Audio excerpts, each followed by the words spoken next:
it should be a goal feast for Arsenal, even though they are lacking someone like Bukayo Saka, who is their main lethal weapon. And we all know how David Moyes wants to play, right? He always requires that tall kind of a presence in the penalty area. So I believe that Calvert-Lewin will be able to fulfill that role which David Moyes wants him to play. The manager is willing to substitute Ollie Watkins and bring in Jean Duran, but he never substitutes Rodgers. Hey guys, welcome back to another video from the Football Herd. Hope you're doing wonderfully well. So this is a Game Week 23 team selection video in which I'll be talking about the best fixtures to target for Game Week 23. Then who is the best captaincy asset in Game Week 23. Then who are the best players to buy also for Game Week 23 and the subsequent game weeks. And last but not the least, the team selection for Game Week 23. So I have 3 free transfers and I'll be making all those changes. So if you do like this video, please drop a like and subscribe to my channel. That will mean a lot to me. So without delaying any further, let's get started. In Game Week 23, I would like to target 5 fixtures. Now, the first one being the Liverpool vs Ipswich game, primarily because there's a stark gap between both the teams. Now, it should be an attack versus defense kind of a fixture, but I believe that Ipswich also try to build up some decent attacks and they have brought in Enciso. But having said that, Liverpool are ranked first and Ipswich are ranked 19th when we take into consideration the expected goals conceded. And there's a huge stark difference between both the sides. And ahead of double game week 24, people are jumping on Liverpool assets. And it's a very good time to triple up on them as well. Now, assets like Gakpo, Mohamed Salah, then Trent and Luis Diaz are very lucrative in my opinion. And people are also opting for Konate and Virgil van Dijk, which is also quite decent and obvious considering their team structure and their value. Now, I would say that if you are willing to triple up on Liverpool assets, do it from Game Week 23 itself, because we'll be able to capitalize on this extra game week, which is a pretty easy one against Ipswich. Now, coming to the next fixture that I target is the Southampton vs Newcastle game. Now, it's pretty easy, right? Because Newcastle have been one of the most lethal sides when we talk about the attacking prowess, and Southampton have the highest expected goals conceded. They rank 20th, and Newcastle ranked 3rd. So, it should be a pretty easy fixture for Newcastle in my opinion. And assets like Isak Murphy, Anthony Gordon and Lewis Hall are the best in my opinion.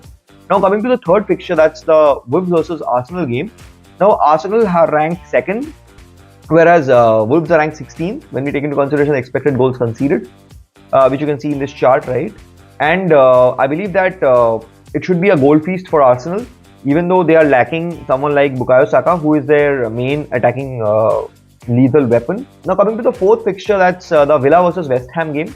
Now I believe that this should also be a very high scoring one, because Villa play a high line. However, West Ham concede a lot of goals. So having said that, Watkins, Rodgers should be a very a good game week for them. And West Ham are missing Jared Bowen. So I believe that these are the 4 fixtures that I'll target the most. And there's also one more fixture, that's the Spurs versus Leicester game, which should also be a very high scoring one, and it can be a basketball game as well in my opinion, because Spurs, even though they have a lot of players back from injury, but having said that, Spurs will be conceding a lot of goals and Leicester have also been shambolic. Both teams rank 15th and 18th respectively when we take into consideration expected goals conceded. So I believe that, just like I mentioned, that it should be a very high scoring game week, and assets like Heung-min Son, then Johnson should be very good from Spurs, and Jamie Vardy from Leicester. The first player that I'll talk about is Gakpo from Liverpool. Now, Gakpo has already got 1 assist and 5 goals from 23 shots, and he has also got a couple of big chances created, and his expected goals involvement is 5.3. and he has got 48 points from the last 10 game weeks, as you can see on the screen, right? So in my opinion, that he is well rested and he is bound to start. There are a few doubts about his expected minutes, but I believe that if they are in a good position, then he will be playing at least 80 minutes for sure in my opinion. And I am someone who is willing to bring in Gakpo ahead of the double game week that I was talking about of Liverpool in game week 24. Now the next player that I will talk about is Trent Alexander-Arnold from Liverpool also. Now, I was someone who did not have Trent in the last few game weeks. I was someone who was having Trent from the beginning itself, but I was not willing to latch on to him because he was not performing well.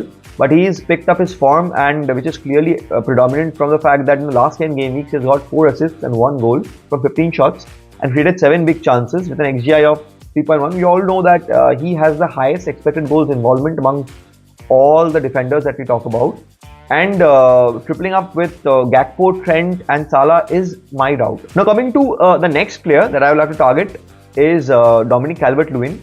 Now he is not one of the prime assets of FPL per se, but if you do have that slot in your attack and you want to capitalize on the double game week that Everton have, now I believe that Dominic Calvert-Lewin is the best attacking asset to go for. Now there's also NDI, and I believe that the comparison between DCL and NDI are pretty neck and neck, whereas DCL has a better goal scoring and the assist potential in my opinion, just because of his aerial prowess.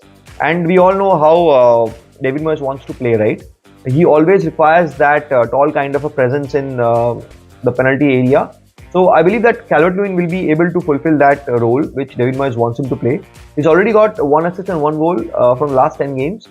Now it's not a very good stat, I would say, but having said that, if you're getting 3 games in 2 game weeks, I believe Calvert-Lewin is right up there if you want to bring in a striker.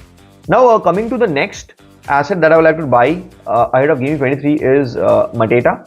Now he's been in scintillating form. He's already scored 5 goals from 22 shots, and he is overperforming like anything. And he's one of the massive differentials with only 5.6% ownership.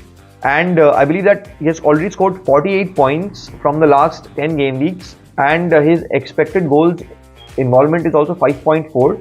Now, which goes to show that he is overperforming by all stretch of imagination. And again, if you do want to own a Crystal Palace asset, now it should be the time, because they have a very good fixture schedule till game week 29. So this is how the team is lining up ahead of game week 23. Now in goal, I have got Dean Henderson, who has a Brentford home game. Now I believe that it will be difficult for them to keep a clean sheet. Now I've been saying that for the past couple of game weeks also, but they have shown immense discipline and kept a couple of clean sheets back to back. But I do not think that they'll be able to keep out the likes of Mbuemo and Wissa in this game. But I'll be just expecting a lot of safe points from him, if not a clean sheet. Now in my defense, I have a back three of Lewis Hall, Robinson and Trent.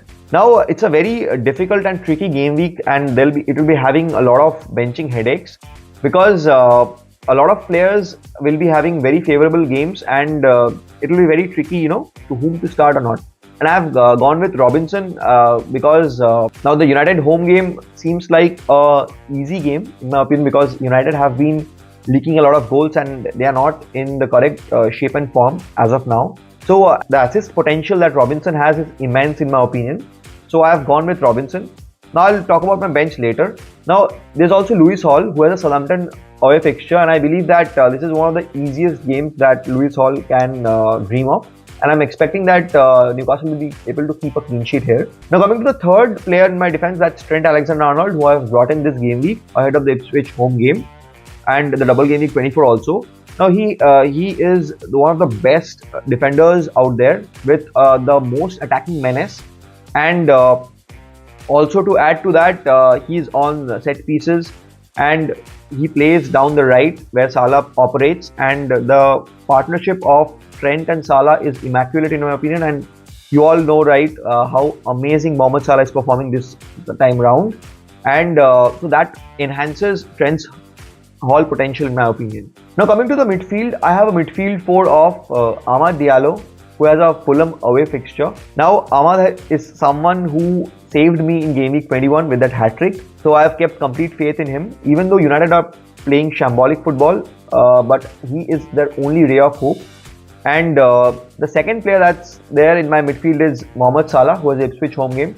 Now I need not explain why Mohamed Salah is there, because he is in everyone's team and he is one of the favorite captaincy picks also. Now the third pick is pretty tricky, as I'm seeing that many of the fantasy managers are benching Cole Palmer, but I am starting him.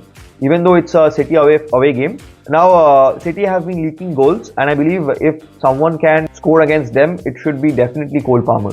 And I have complete faith in him, even though he did not have a very good outing in Game Week 22. I believe 23 will be better for him. Now, the fourth man in my midfield is Rodgers, who has a West Ham home game.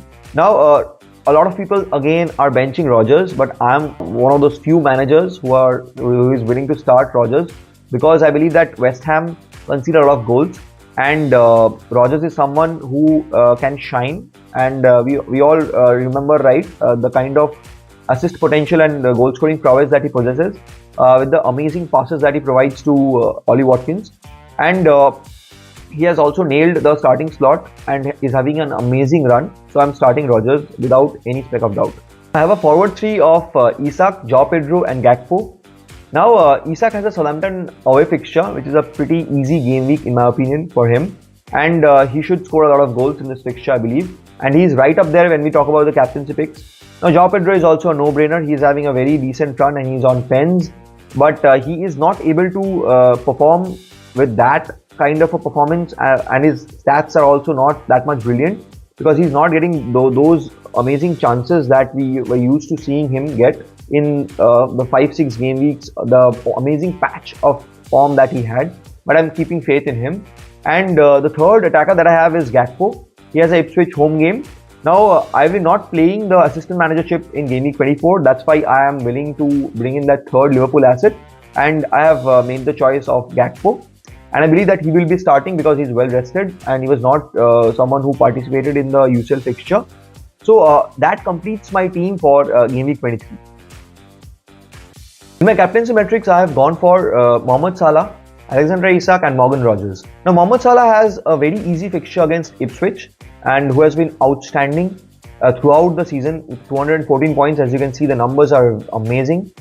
But having said that, Ipswich are ranked 19th when we talk about the expected goals conceded, so which makes him the best asset to captain for this game week in my opinion. And on the contrary, Isak faces a Southampton side who are ranked 20th when we talk about the expected goals conceded, and they have leaked goals like anything. None other team has conceded so many number of goals like Southampton, and I believe that his expected goals is also pretty high with 12.39, as you can see, which is not as high as Salah's, but I believe Isak is also right up there when we talk about the captaincy scenario. Now, the third pick, that's Morgan Rodgers, is effectively because he is the most fundamental and pivotal player for Aston Villa, and he has more greater minutes than Ollie Watkins, as we have seen that the manager is willing to substitute Ollie Watkins and bring in Jean Duran, but he never substitutes Rodgers if they are not in a very good situation. Now, having said that, Rodgers faces a West Ham side who have also leaked a lot of goals. As you can see, their expected goals conceded is 36.2, which is also very high.